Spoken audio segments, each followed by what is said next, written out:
Ngayong hapon sir, mako discuss ang mga klase sa ebidensya. Pinakauna is kanang isa is unsa day ang evidence. Ang ebidensya is ay isang paraan na pinapahayag ng korte para malaman ang totoo sa isang kaso.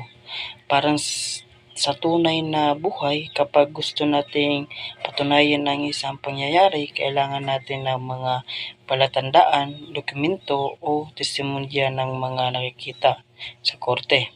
Mas organisado ito dahil may mga rules na dapat sundin para maging valid ang isang ebidensya. Ang hindi sapat sa basta lang mga salita lang, dapat may matibay na basihan o patunay. Ang ebidensya is ang nagsasabing ilaw para makita ng hukom kung ano talaga ang nangyari. Halimbawa, kung may krimen, hindi sapat ang haka-haka o chismis lang. Kailangan may totoong patunay tulad ng mga larawan, fingerprint, witness statement o kahit medical findings. Ang una natin pag-uusapan na ebidensya is medical evidence. Ang medical evidence ay uri ng ebidensya na may kinalaman sa medisina o kalusugan. Ibig sabihin, kung ang patunay ay galing sa mga doktor, resulta ng pagsusuri, medical certificate, autopsy report o anumang medical findings, ito ay tinatawag na medical evidence. Mahalaga ito lalo na sa mga kasong may kinalaman sa pinsala, pagkapatay, sexual assault o anumang sitwasyong kailangan malaman ang kondisyon ng katawan ng tao. Halimbawa, kung may biktima ng pananaksak, hindi lang sapat ang kwento o salita. Kailangan din ng medical report para patunayan na may tama talaga siya. Gaano kalalim ang sugat at anong posibleng ginamit na weapon. Ang mga doktor ay may espesyal na kaalaman, kaya sila ang pwedeng magbigay ng eksaktong paliwanag kung ano ang nangyari sa katawan ng biktima. Nagbibigay din sila ng profesional na opinyon na ginagamit ng korte bilang basihan ng desisyon. Dahil ito, mas nagiging malinaw kung ano ang tunay na nangyari. Kaya ang medical evidence ay parang scientific na patunay na nagbibigay na mas tiyak at hindi nakahaka-haka o salita na informasyon. Ang pangatlo is autopsy evidence. Ang autopsy evidence o real object evidence ay mga ebidensyang nakikita, nahahawakan, naamoy, naririnig o nalasahan ng korte mismo. Ito ang pinakatotoo at diretsong uri ng isang ebidensya dahil nakikita mismo ng hukom ang bagay na may kinalaman sa kaso. Hindi ito gawa-gawa at hindi lang ito isang kwento. Ito ay aktual na bagay o object. Ang halimbawa nito ay ang isang merong kutsilyo ginamit sa krimen, damit na may dugo, larawan ng crime scene, fingerprint o kahit audio recording. Lahat ito ay pwedeng i-present sa korte. Dahil nakikita mismo ng hukom, mas madali siyang maunawaan ang sitwasyon. Tinatawag itong autopsy evidence dahil kinakalaban mismo ng scenes ng korte, panindigan, amoy, panindinig at iba pa. Mas malakas ang impact nito kaysa puro salita lang dahil may totoong bagay na nakikita. Sa ganitong ebidensya, hindi na kailangan ng sobrang paliwanag dahil ang bagay mismo ang nagsasalita. Halimbawa, kung may butas na bala sa damit, makikita agad kung paano tinamaan ang biktima. Kaya napakahalaga ng real evidence dahil nagbibigay ito ng mas paniliwanag o malinaw at korekto na larawan ng nangyayari.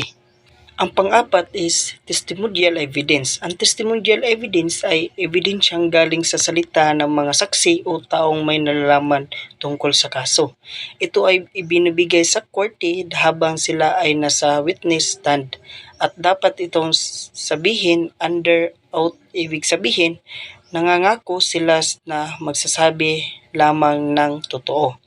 Halimbawa, kung ang isang doktor ay tinawag bilang witness, kailangan siyang sagutin ang lahat ng katanungan ng abogado o ng hukom. Hindi siya pwedeng magsisinungaling dahil may legal na parusa kapag nagsisinungaling sa korte. Ang testimonyal ng tao ay mahalaga lalo na sa mga sitwasyon na walang dokumento o object na nakikita. Halimbawa, eyewitness account. Kung sino ang nakikita na pangyayari, anong oras, sino ang gumawa at paano nangyari. May bigat ang testimonial evidence dahil ito ay personal na karanasan ng isang tao.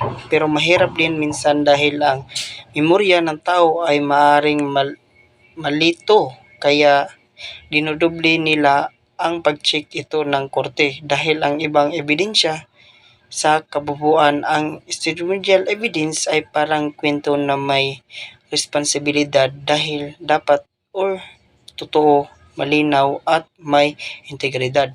Ang panglima is experimental evidence. Ang experimental evidence ay ebidensya na nagmumula sa aktwal na demonstrasyon o eksperimento sa harap ng korte. Ginagawa ito para patunayan ang isang pahayag o para suportahan ang naunang opinyon ng isang expert witness tulad ng doktor. Halimbawa, kung sinasabi ng medical expert na kaya mong makita ang isang sugat sa ganitong gulo o kaya mangyayari ang pinsala ng ganitong paraan, maaaring hilingin ng korte na ipakita ito mismo. Pwedeng gumawa ng simpleng instrument o demonstrasyon para ipakita ang prosesong pinag-uusapan. Ginagamit ito para mas maintindihan ng hukom kung paano nangyari ang isang bagay. Mas malinaw kasi kapag nakikita mismo kaysa sa puros paliwanag o salita. Ito ay importante lalo na sa mga kasong komplikado ang medical o scientific explanation. Minsan kailangan ng visual demonstration para maging madaling intindihin ng lahat. Sa madaling salita, ang experimental evidence ay patunay sa pamamagitan ng pagpapakita kung saan ang witness ay hindi lang magsasalita kundi ipapakita mismo kung paano nangyari ang isang bagay. Ang anim is documentary evidence. Ang documentary evidence ay mga nakasulat na dokumento sa inihahalin sa korte bilang patunay tungkol sa isang issue. Maaaring itong medical report, police report, autopsy, finding, birth certificate, kontak o anumang sulat o record na may kaugnayan sa kaso. Halimbawa, kung ang isang doktor ay nagbigay ng medical certificate tungkol sa sugat ng biktima, pwedeng itong gamitin bilang documentary evidence. Hindi kailangan nang i-explain siya ulit lahat dahil ang dokumento mismo ay naglalaman ng impormasyon na kailangan ng korte. Mahalaga ang documentary evidence dahil hindi ito basta-basta na papalitan ng memorya ng isang tao. Nakasulat ito na may pitsa, may pirma at may opisyal na pinagalingan. Mas matibay itong proof kaysa sa salita lamang. Ginagamit ito para suportahan ang testimonya o object evidence. Halimbawa, kung may extra result, mas napapatunayan na totoo ang sinasabi ng witness na may bali talaga ang boto.